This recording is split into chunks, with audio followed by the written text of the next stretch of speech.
কুমড়োটা কত সুন্দর জিরে জিরে করে কেটে নিয়েছি। নুনটা মেখিয়ে রাখলে না একটু জলটা বার হয়ে যায়, ভাজাটা খুব সুন্দর হয়। তো এবার আমি ধুয়ে নেব ভালো করে চটকিয়ে, যদি টক ভাবটা থাকে সেটাও কেটে যায়। তার জন্য এখন ধুয়ে নিয়ে এসে তেলে দিয়ে দেবো। তেলটা গরম হয়ে গেছে, এবার পাঁচফোড়নটা দিয়ে দেবো, দিলে একটু সেন্ট হবে, ভালো লাগে খেতে। এবার ঝাল আর পেঁয়াজটা দিয়ে দেবো।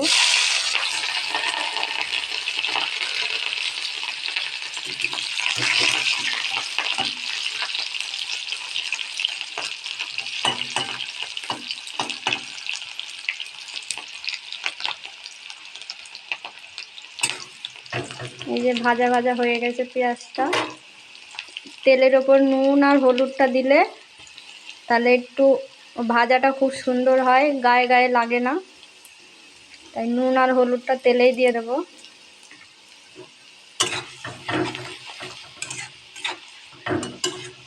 আপনারাও দেখবেন এরকমভাবে ভেজে চেষ্টা করে। এবার তেলটা হয়ে গেছে,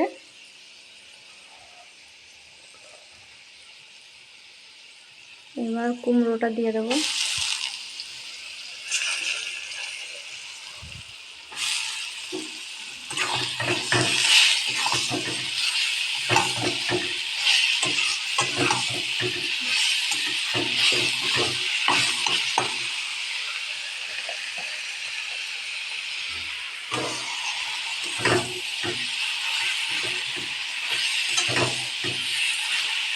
এবার সুন্দর করে নেড়ে ঢাকা দিয়ে দেব, এতে জল বেরোবে।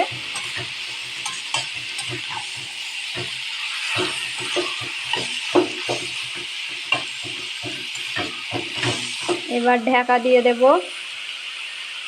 কি সুন্দর ভাজা হয়ে গেছে, একটু লেগে যায়নি। এরকম করে ভাজলে লেগে যায় না। তোমরাও এরকম করে ভেজে দেখবে, যদি ভালো লাগে লাইক এবং সাবস্ক্রাইব করে দেবেন। এই যে হয়ে গেছে, এবার নামিয়ে নেব। ভাজাটা কি সুন্দর হয়ে গেছে, কত সুন্দর হয়েছে।